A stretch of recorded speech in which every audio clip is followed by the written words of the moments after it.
Welcome to the Movers and Shakers podcast, where real students are doing real deals in the world of multifamily real estate. I'm Vince Gethings, the owner of the Wheelwell Profits Academy. Listen in as we dive into the journeys of driven individuals who are turning their dreams into reality. These people are just like you, taking action and making things happen. If you enjoy the show, please like, subscribe, and if you're ready to take action, check us out at wheelwellprofits.com to learn more about our incredible community. Let's get started. This is Movers and Shakers, where we interview the upcoming generation of make it happen multifamily investors to share their story.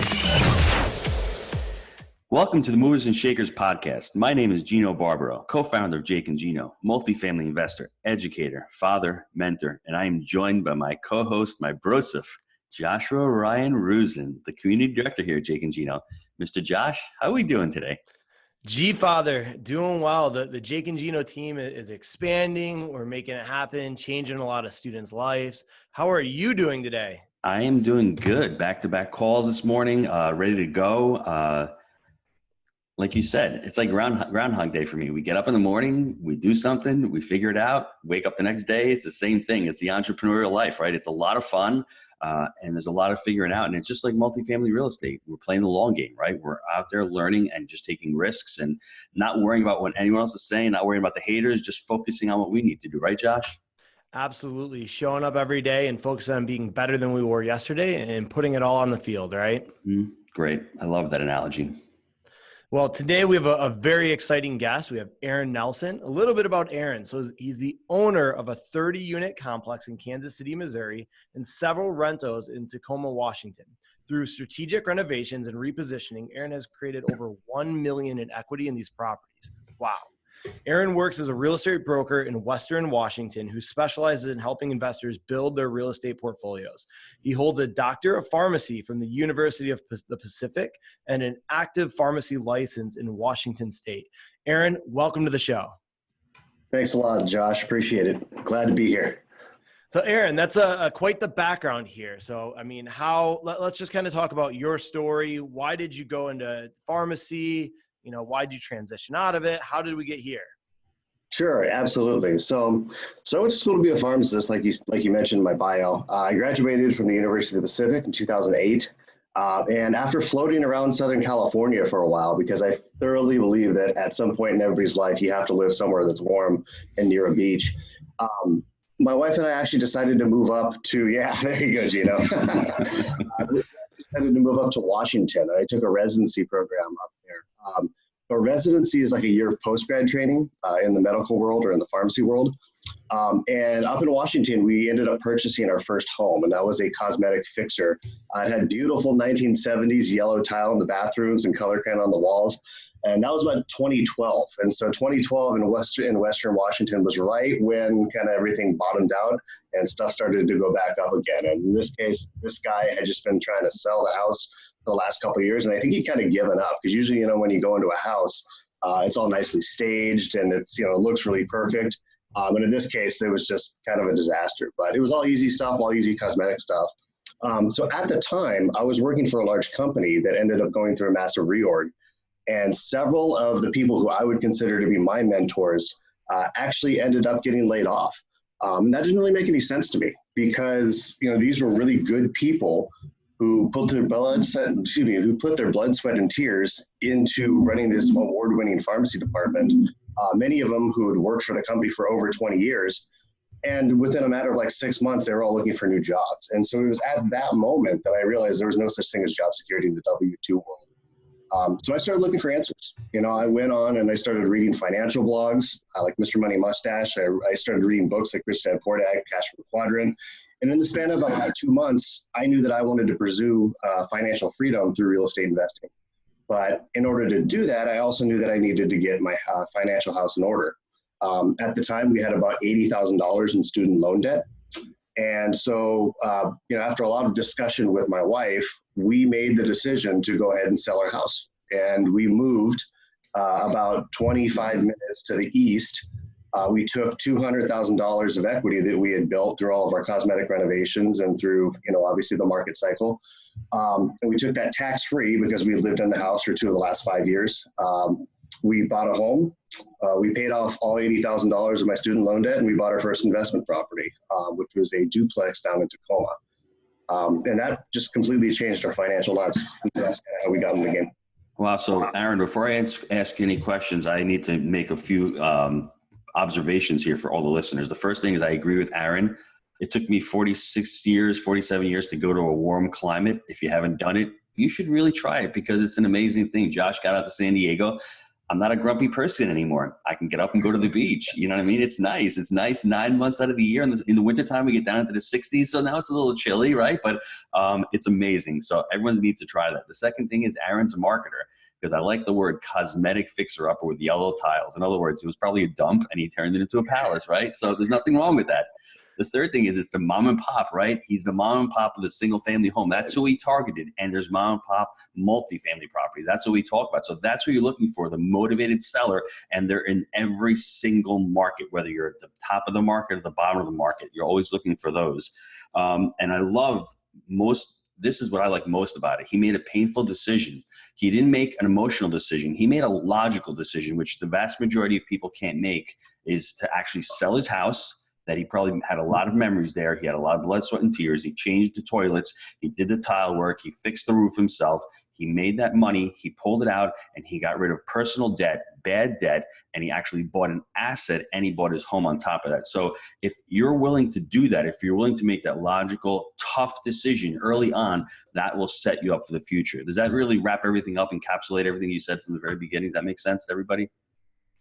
Yeah, what I'm excited about is I want to hear where the story goes from here. So you get rid of the personal debt, you buy the duplex, then what? Right. So for a while, we started just building our portfolio in Tacoma. And so now we've got several rentals there. We went in, we rehabbed, we bought distressed assets or distressed properties, renovated them, raised the rents, and traded value for value, just like Jake and Gino talk about, right?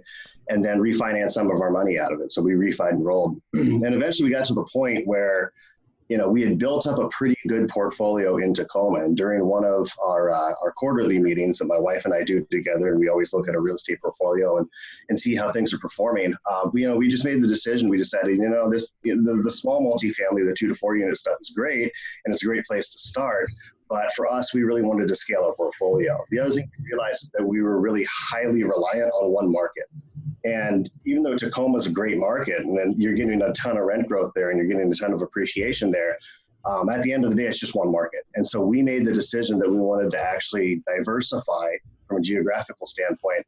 And so we went out of state and we bought a 30-unit apartment complex in Kansas City, Missouri, as a joint venture with actually a previous client of mine. So this client, him and his wife, Carrie and Suzanne, great people, great investors. I had done a few deals with them before. So I already had that relationship with them where I knew that, hey, we work well together. We communicate pretty well together. I understand what their investment philosophy is. We partnered up as a joint venture. We went out, we bought a 30-unit apartment complex. So when did you get your broker's license to go into real estate? And when you got that, was your mind always on getting out of pharmacy or just doing it together at the same time?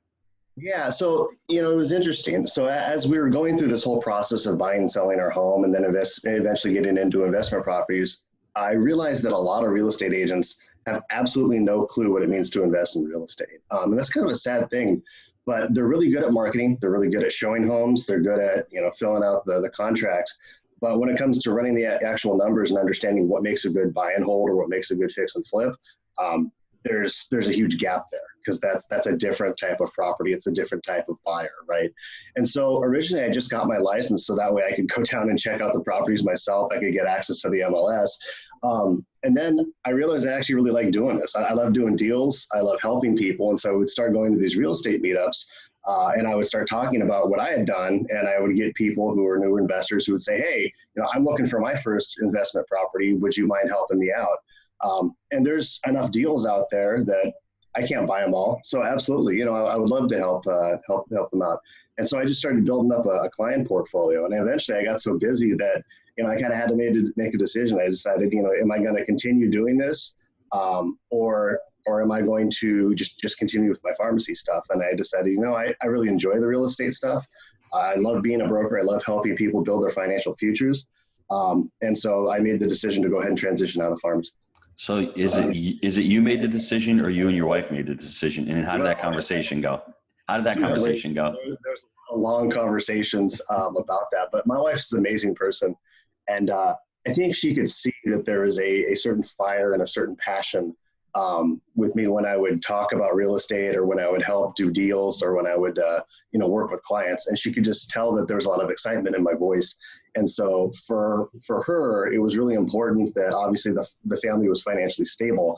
But having done it for a few years prior to actually quitting, I was able to show just through my track record and looking at my numbers, which I track very consistently, the number of closings, the number of new client leads that I'm getting, just looking at the pipeline, and she would look at it and say, oh, you know what, you're actually doing pretty good. So why don't you go ahead and give this a shot?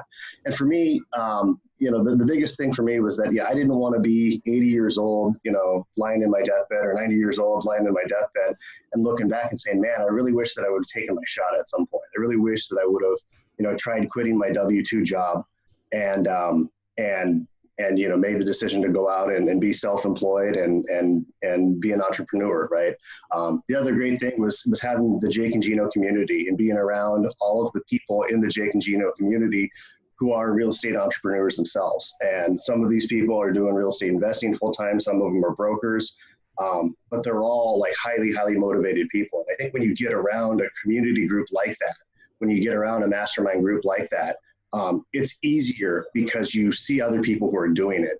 And Josh, as you and I know, and as Tony Robbins would say, success leaves clues, right? So if you can kind of follow those models, then you can be successful as well. So Aaron, I really want to chunk it down even more because I want to make it more personal for people because they think, oh, you know what, Aaron did it. He left his job. Give us some of I'll give you one of the pros and give us some of the cons also. Because one of the pros for you, I remember with the week you left your job, the week after we had spoken, you're like, I went to an investor meeting and somebody was willing to give me $500,000 for a deal. I had that conversation. I probably never would have had that conversation if I was still doing pharmacy full time. So I think one of the pros is you all of a sudden have time to focus on one endeavor and actually go out and network more and really talk real estate and I guess start identifying as a multifamily investor. Whereas before you had the pharmacy, well, what are you? Are you a pharmacist or are you an investor? One or the other. And it's great because you did the 10% rule where you don't have to leave your job as soon as you start investing. You can wean yourself off, learn the trade, get in front of the people, learn it, and then when you feel comfortable, that's when you can cut the cord. So give me some more of the pros of leaving the job, and there's also cons of leaving the job. So let me hear both, in your example. Yeah, absolutely. So I mean, the cons are you're leaving safe and secure, right? So as Robert Kiyosaki, says in Rich Dad Poor Dad, there are different words that describe different people, and when you're in the E quadrant, which stands for employee, it's safe and secure because you've got that W-2 paycheck, or at least that's perception. I was going to say that. Yes, you're perceiving that it's secure because 6 years ago, somebody was losing their jobs and they get 20 years of their lives. And you know what? All of a sudden you see that. So I always said that about the restaurant too. I'm leaving the restaurant. It's a safe and secure job. But is it with Bite Squad and with Uber Eats and with everyone coming into competition and a $15 minimum wage and customers moving away and customers dying? So I didn't mean to cut you off, but everybody, if you're in a W-2 job and you think that's safe and secure, it might be. But by the time you take away your tax base, by the time you take away your cost of living, by the time you take away the inflation we're talking about, and the risk of being automated or the risk of losing your job or whatever, there's a lot of risk in that. So what Aaron is saying is really important. Take a look at that. That is a con because you are getting a paycheck, but you know what? The next downturn, you may be the next person that's getting laid off. So. Right. Yeah, absolutely. Some other things that come to mind is it's typically a lot easier to get a standard 30-year conventional fixed rate mortgage. And I guess I have to say that because I'm a real estate broker and I work with this stuff on a daily basis. But when you are a W-2 employee, the banks or the lenders sometimes will perceive that as more safe and secure, quote unquote. It's still definitely possible to do it. And there are lenders out there that, if you're a 1099 employee as a real estate agent, or if you're making rental income, that it is certainly possible to do. But just something to keep in mind is that you may have to build up. And that was actually one of the reasons, the motivating factors for me, and why I waited a little bit is because I wanted to have 2 years of 1099 income that I could show my tax returns. That's excellent. Ultimately get a mortgage. And then the other thing I would say is just that, I think when you are, one of the big things that trips a lot of people up is healthcare, right? So usually when you're in a W-2 position, depending on obviously what you're doing, you will have access to healthcare either through your employer or through some sort of subsidized plan. We ended up just getting out, and we've got an individual and family plan, and it is a little bit more expensive, and you just have to work it into your budget.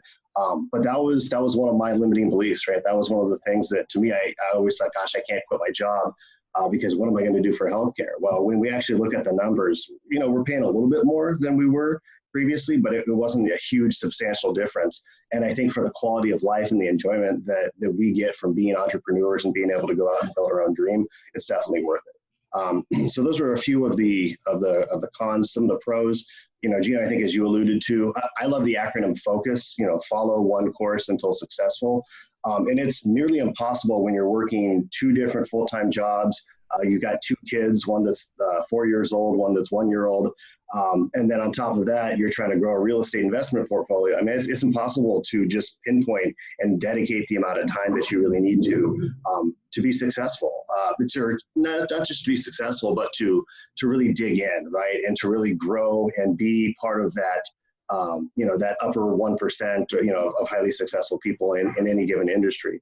There's just not enough hours in the day. And I don't sleep a lot as it is anyway, but even for me, it was very, very, very difficult. So I think that having the time to focus, having the time to be able to go to lunch and meet with some potential passive investors. This guy was a mortgage broker who I had referred a lot of business to, and I knew that he was potentially interested in doing passive investing in apartments.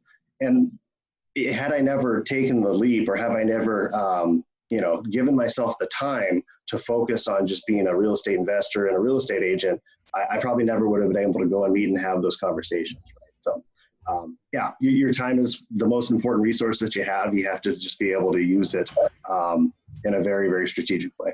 So explain the feeling when you decided to say goodbye to your job. What'd that feel like?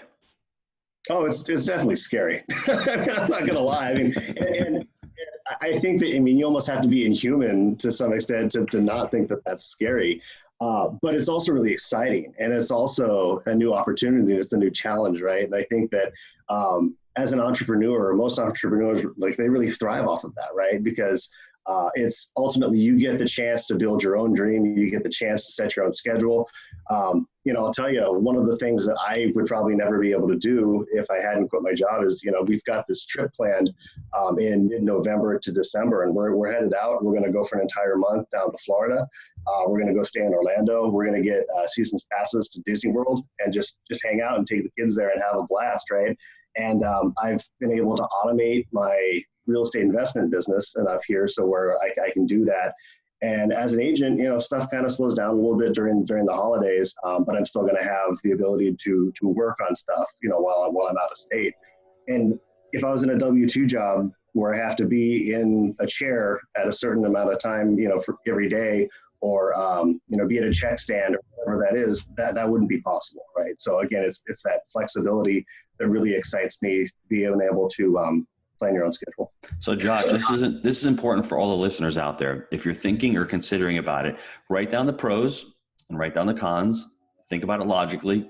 It's going to be scary because it's something new, but if your pros outweigh your cons and you have the ability to do it, my thing is when you can get to 65, 70, 75% of what income you need, that's when I think it's the time to let go, because if you can focus over the next 12 months on your business, you're going to get that extra money. You might have to be lean the first year that you're doing it, but let me tell you, over the course of it, that's an amazing story. Taking a month off and going down to Disney during the winter time when it's going to be warm down there, the weather's going to be beautiful. Never would have been able to do that. That is priceless, because your children are only young once. You're only going to be able to do it once, and you're going to look back at it when you're 67 years old, and you're like, "Oh, my kids are out. I never did something like that." So everybody out there, if you're considering doing it, Aaron didn't do it recklessly. He's like, you know what? I bought this property. I'm out of here. He had a plan. He got rid of his debt. He got rid of his house in order. He started educating himself. He started looking at other opportunities. He was radically open-minded because he's like, I'm going to go out of market, and everyone says you can't do that, but I'm going to get educated and learn how to do that. So there's a lot of steps in this process, and he's outlined a great plan for everybody who's listening. I want to get to this 30 unit because I know it was a really awesome deal. There was a lot of pitfall. I remember having calls with you back and forth about the due diligence, about the roof, about what was going on. What was the biggest, scariest part about this whole deal for you as you were going through it?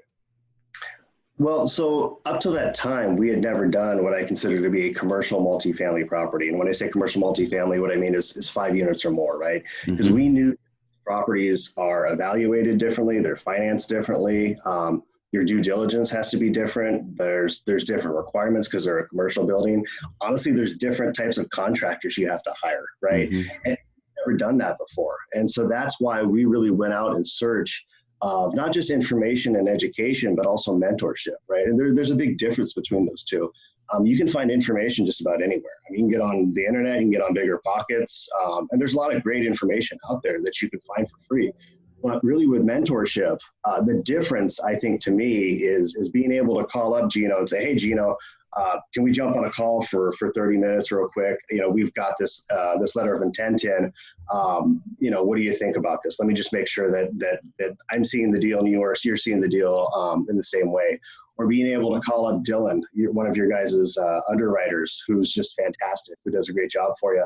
And run a deal by him. I was just on a call with him last week, looking at a 62 unit, and we had some really good conversations, and it just either reaffirmed what I was thinking, or he gave me some new perspectives.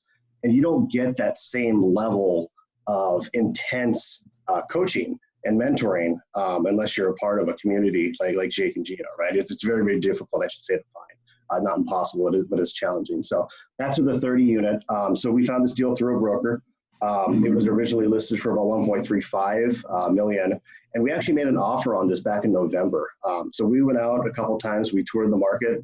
One of the things that I'll say, guys, is that if you're looking to invest out of state, you got to get boots on the ground. You have to go out there, you have to visit, you have to talk to the brokers, take them to lunch, do whatever you're going to do, and put a name with a face, because otherwise you're just one of another people, one of the many who are calling them off of LoopNet or whatever. You're a tire kicker. You're a tire kicker. You're a tire kicker, basically. You need to go out there. That's an important point. I need to stop for a second, because if you're going to be an out-of-state investor, I've done it before. I've flown out to Rochester. I've flown out to Cleveland. I've come down to Jacksonville. Once you meet the broker and you do a property tour or two, they know you're serious. They know if you have your credibility book in hand, you have your business plan in hand, and you have your acquisition criteria, and you're telling them what you want, you're prepared. You're going to be 80 to 90% ahead of what the majority of mom and pop investors are. So I think that's an important point. Thank you for that. Yeah, absolutely. So, we went and we toured the property in November.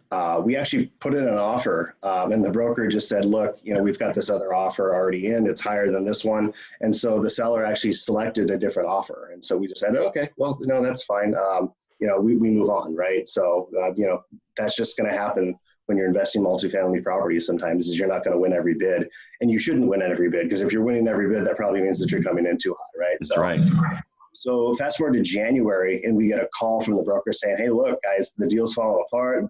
Buyer failed to perform. They actually never even put in the earnest money, so I don't know why it took so long for the deal to fall apart. And the broker was ticked, the seller was ticked, and they wanted to know, hey, are you guys still interested? So we said yes. But now we also knew we weren't really competing against anybody else who was interested.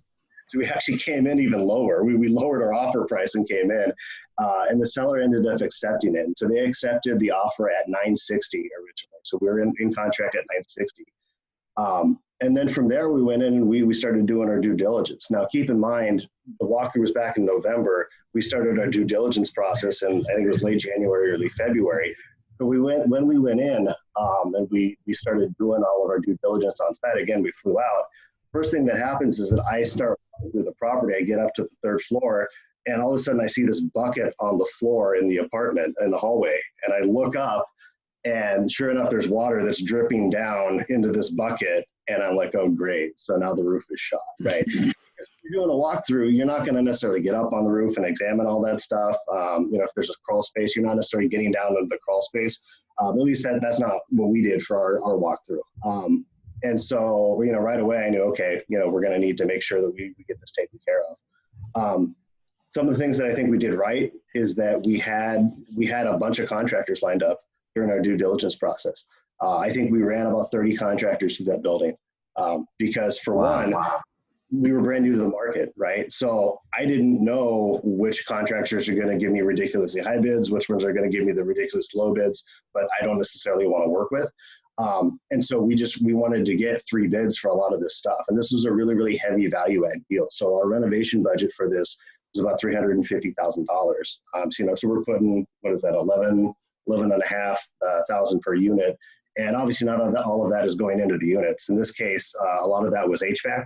So we ended up replacing about 2/3 of the HVAC, so about 22-ish roughly. Brand new roof. Brand new roof was expensive. Not only did they have to do the full tear off on the flat roof and put down a new TPO layer, they also had to tear off all the corrugated metal underneath it because it was literally all rusted out. I mean, it was almost like powder. It was disgusting. So yeah, heavy value add deal. And I think just, you would ask, what are some of the challenges and what was some of the scary stuff? Some of the scary stuff was the long list of items that we had to fix on this building in order to get it up into good shape. But we ended up getting a great price on it. We ended up being able to negotiate the cost of the roof, which was about $85,000 off of the purchase price. We also got a seller credit. And one of the ways that I think one of the things that we were able to do was we were able to go in and do a really thorough due diligence. And the way that we learned that is through the Jake and Gino community, through using your guys' system and making sure that we were checking everything. So that's awesome. So Josh, I need to, before we take a break for sponsors, I really need to really dive down into this because there's so many things that Aaron did right on this deal. The first thing is he followed through.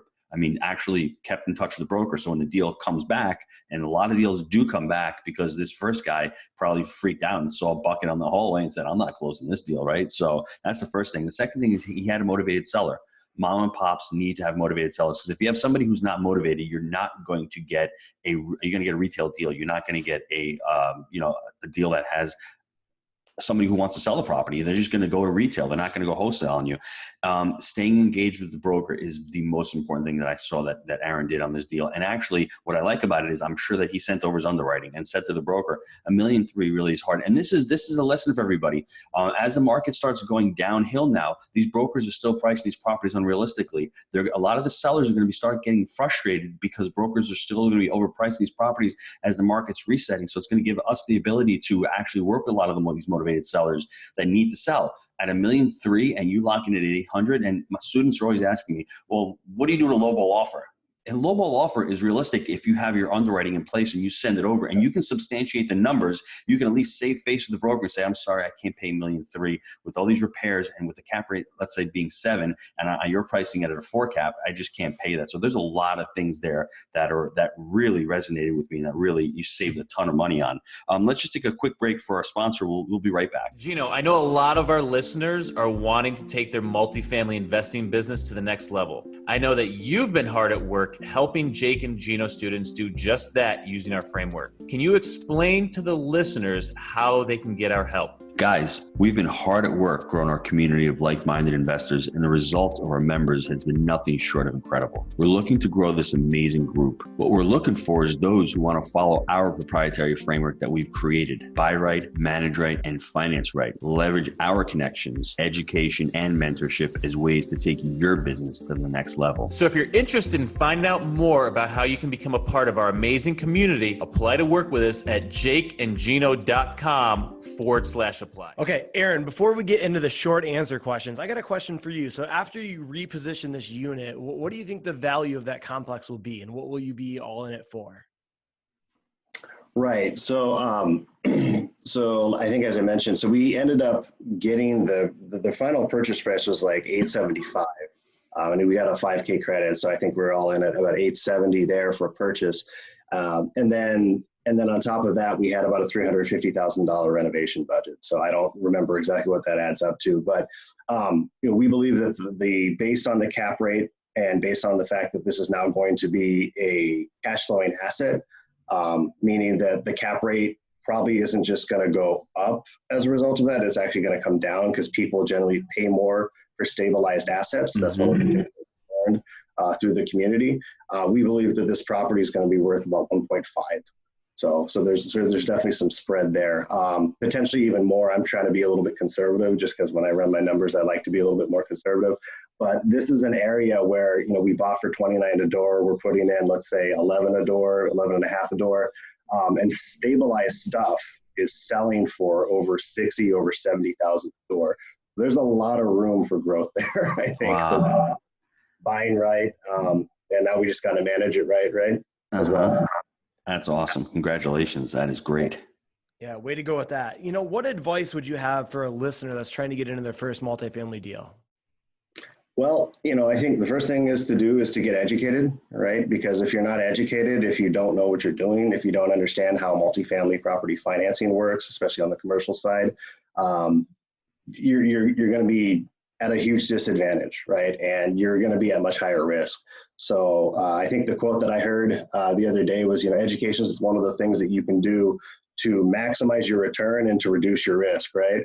And so if you're not investing in your education, automatically you're going to be at a huge disadvantage. It's going to be much more risky for you. The second thing I would say is to find a mentor. Success leaves clues, right? So if you want to do something, if you want to accomplish something, it's a lot easier to follow in the footsteps of somebody else who's been successful doing that same thing, as opposed to trying to reinvent the wheel yourself. Like that's just silly. It's going to take you way longer. You're probably going to end up getting frustrated, and ultimately, there's a decent chance that you're going to lose money because you're not going to know what you're doing, right? So I think those are two huge things. And then the third thing is just don't quit, right? Just keep going out there, keep showing up, keep flying into that target market, keep meeting with those brokers, keep following up with those brokers, keep underwriting deals. Because eventually, it's a numbers game, right? You're going to look at so many deals. And if you've defined your criteria really, really well, and if you know what you're looking for, you're certainly going to look at fewer deals. You shouldn't have to look at necessarily 100 deals just to find one or two, if you've really done a good job of defining your criteria. But keep going, keep following through. Love that. What about your favorite book and why? Yeah. So everybody says Rich Dad, Poor Dad. And that, I think, as I alluded to earlier, that was definitely a book that got me started. But I'm actually going to give you a different one. I'll give you two. So Kiyosaki wrote another book called Retire Young, Retire Rich. And it just has some really good lessons in it. One of the things is using leverage, and that's both from a financial standpoint and also from a team building standpoint, right? Like Gino, you run a fairly good sized organization right now, and you've got all these, you're multifaceted, multifamily. That's what you guys preach. Well, but Gino, you yourself, you don't have time in the day to run every single division of that multifamily company, right?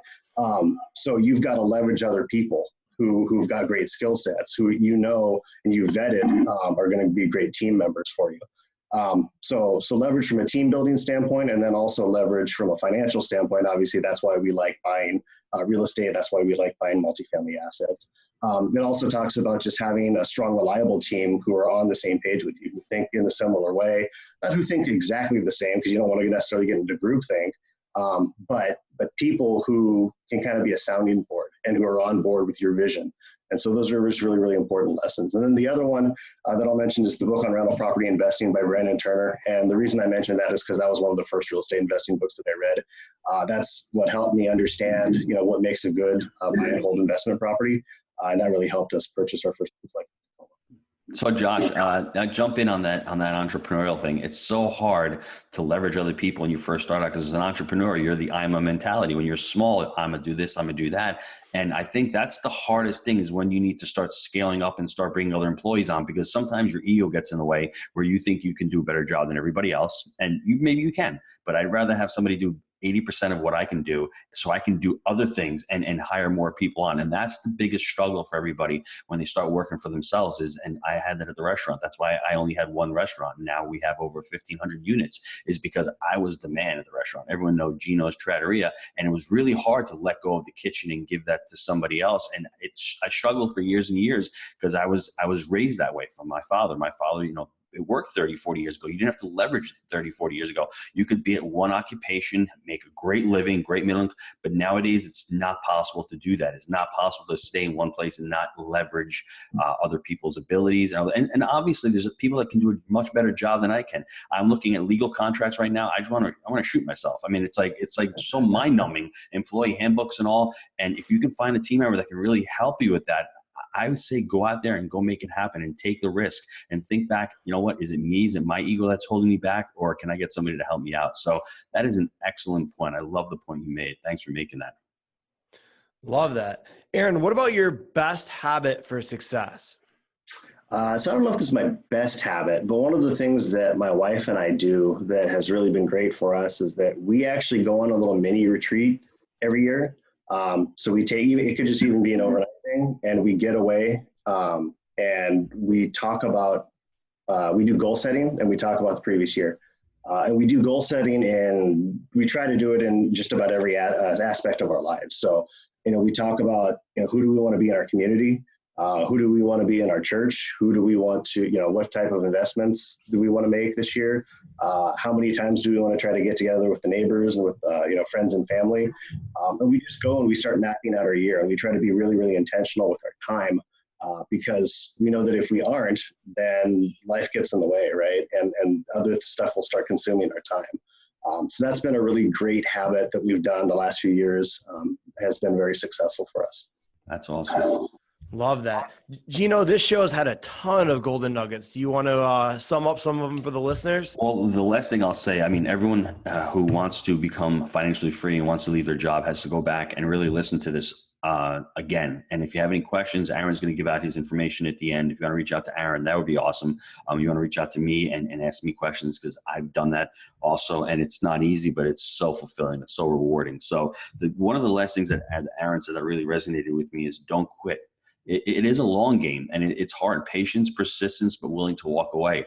And it's like the farmer that I say, you plant the seed in the spring and you hope you get something in the summertime. And that's what it is with being an entrepreneur. And that's what it is with going out on your own. And if that seed doesn't come out in the summer, you do it again next year. That's how it goes. And some years will be fantastic and some years won't be as fantastic, but you're always growing and you're always learning. And if you can not quit and be persistent, there's only 4 or 5% of the people out there that follow that mantra, and they're the ones who are successful. So guys, long game, don't quit. Education times action equals results. Love that. Aaron, how can the listeners get a hold of you? Sure. So I'll give out my email. That's probably the best way to get a hold of me. It's Aaron Nelson, so AARONNELSON, all one word, 034@gmail.com. So Aaron Nelson 034@gmail.com.